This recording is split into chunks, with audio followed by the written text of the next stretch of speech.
तो संसार है नहीं, उसी की वजह से दिखता है।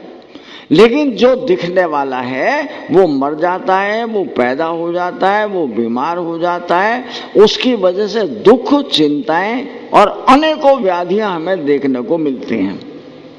उन व्याधियों के थोड़े से दर्शन कराते हैं आपको कि एक आदमी खूब बीड़ी भी पीता है, तंबाकू भी खाता है,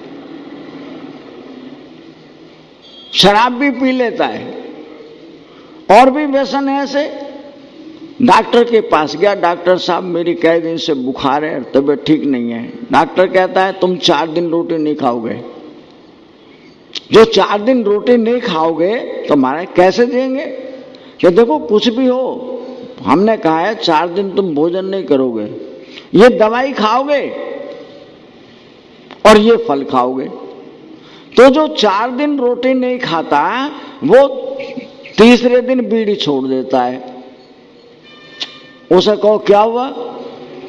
बीड़ी पीने को मन ही नहीं कर रहा।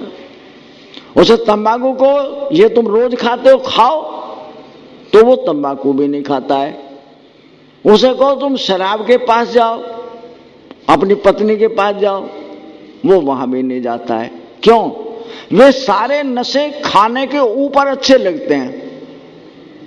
जो तुम खाते हो उसके ऊपर संसार के सारे नशे अच्छे लगते हैं। लड़ाई भी, झगड़ा भी, दूसरों को कष्ट देना, अच्छा बुरा खा लेना, ये सब भोजन के बाद के हैं। और भोजन से सारी बीमारियां मिलती हैं। अगर उस भोजन में मेन रूप से अनाज है कि जिस अनाज को मैं रोटी खाता हूं, मैं दाल या खाता हूं, उसके अंदर हमारे शरीर को ताकत देने वाला पदार्थ है, जो शरीर को बल मिलता है, तो उसे सारे नशे अच्छे लगते हैं। वो संसार की हर चीज को भोग सकता है। और अगर उसका खाना बंद कर देते हैं तो खाना बंद होते ही संसार के सारे नशे खत्म हो गए, शरीर में जान कम हो गई, कमजोर हो गया है। उसी व्यक्ति को अगर वो बीमार हो जाए तो डॉक्टर कहता रोटी नहीं देना। एक दूसरा डॉक्टर कहता है इसे हमेशा फल, दूध और सब्जी देना। उसे कैंसर भी हो जाए, कैंसर होने का मतलब है उसकी मृत्यु आ गई है। लेकिन वो मृत्यु अगर वो केवल फल खाता है, केवल कच्ची पक्की सब्जियां खाता है या कच्चे पक्के फल खाता है, वो बीमारी उसे छोड़कर चली जाती है। अगर जाएगी नहीं तो वो बढ़ेगी भी नहीं, वो लंबे टाइम तक जी सकता है। कब? जब वो पचे पचाए भोजन को खाता है। ये पचा पचाया भोजन है जो तुम पक्के फल खा लेते हो, उबली हुई सब्जियां खा लेते हो और कुछ कच्चे पत्ते भी खा लेते हो। मेरे पास 106 साल का बूढ़ा है ऋषिकेश में, आज भी योगा कराता है। अपनी दोनों टांगे उठा करके कंधे पर रख लेता है, दोनों हाथों से शरीर को झुलाता है और किसी भी जगह पर वो बिल्कुल सीधा खड़ा होकर के अपने हाथों को जमीन पर टेक देता है। उसके घुटने बिल्कुल नहीं मुड़ते, सीधे रहते हैं। तो 106 साल का बूढ़ा क्या करता है? आज भी पालक के पत्ते उसे मिलेंगे, ऐसे ही कच्चे खा लेता है पालक के पत्ते। रोटी नहीं खाता, दूध भी नहीं पीता। वो बाजार से मौसमी लाएगा, ये संतरे लाएगा और रस वाले पदार्थ लाएगा। उसके पास मशीन है, उस मशीन में वो सबको निकाल कर उनका रस निकालेगा।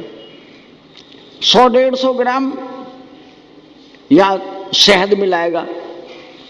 लेकिन वो लहसुन बहुत खा लेता है। वो कई पोथियां लहसुन की उसी में रस में निकाल लेगा और उसको पी लेगा। उसकी हड्डियां अभी भी ऐसी मजबूत है। लेकिन वो कहता है वास्तव में ऐसा ही है, उसे कभी बुखार नहीं होता, उसे कभी नजला नहीं होता, वो कभी बीमार नहीं होता। और मौत को ललकारता है कि उस मौत को मैं देखना चाहता हूं, वो कैसे आती है।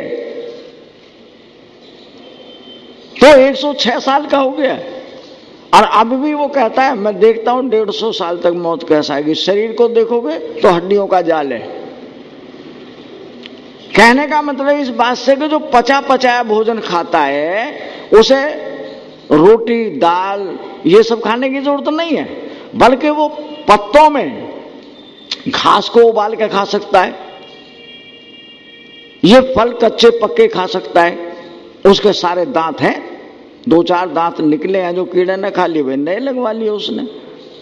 लेकिन उसकी आंखें आज भी बिल्कुल नई है, कोई चश्मा उसकी आंखों पर नहीं है और कोई रोग उसके पास नहीं है। तो हम ये कहते हैं कि अगर हम भी किसी ऐसे रोग से पीड़ित हों जो हमारी मौत का पैगाम है, हम अपने भोजन में परिवर्तन कर दें। परिवर्तन करने से क्या होता है, लीवर कभी बीमार नहीं होगा। जो पीलिया हो जाता है, लीवर खराब हो जाए, खट्टी मीठी डकारें आती हैं, कब्जियत रहती है, इन पदार्थों के खाने से कभी कब्जियत नहीं होगी।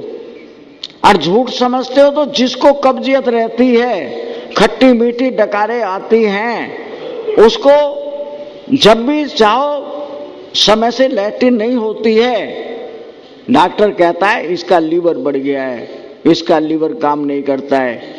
उस आदमी को 8 फल देता हूं तुम्हें, 100 ग्राम मूली, आधा किलो पपीता, 100 ग्राम गाजर, 1 सेब, 1 संतरा, 2 केले, उसमें मौसम में चीकू हो तो चीकू, खीरा हो तो खीरा, टमाटर हो तो टमाटर, आप ये डाल लें।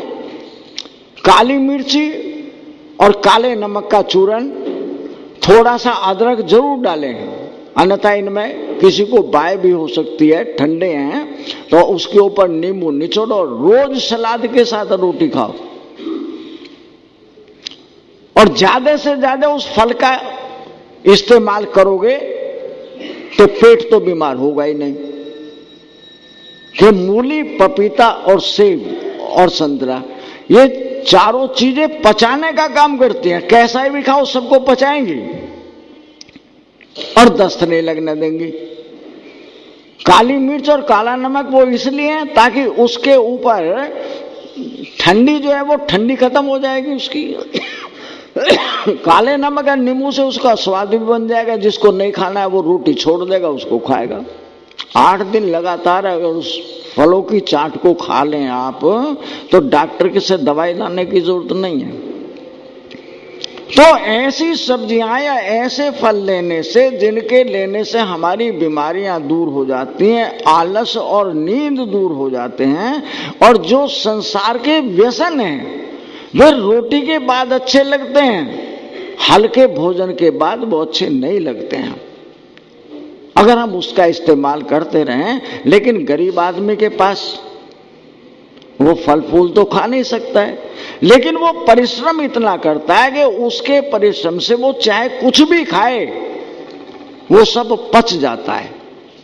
मजदूर आदमी को जो ऐसी बीमारियां नहीं होती हैं, और जो हमारे बड़े आदमी हैं जिनके पास धन की या पैसे की किसी तरह कमी नहीं है, उनके यहां पर कोई चीज मात्रा में ज्यादा खाई जाती है, डॉक्टर कहता शुगर हो गई।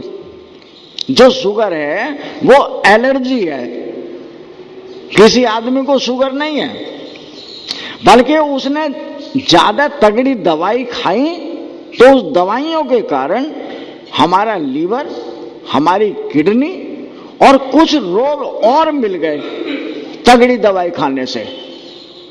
जैसे एक को कह दिया तुम्हें शुगर है, तुम मीठी चीज नहीं खा सकते हो, लेकिन जो आदमी कहता है इसे शुगर है, आप 4 किलोमीटर 5 किलोमीटर सवेरे रोज चलाओ और उसे चीनी नहीं खानी, चीनी जैसे पदार्थों को खिलाओ। केला खूब खाएगा, सेब खूब खाएगा, संतरा खाएगा, और जितना खीर में मीठा पड़ता है, गाजर में मीठा पड़ता है, वो उतना मीठा भी खाएगा, उसे शुगर नहीं होगी।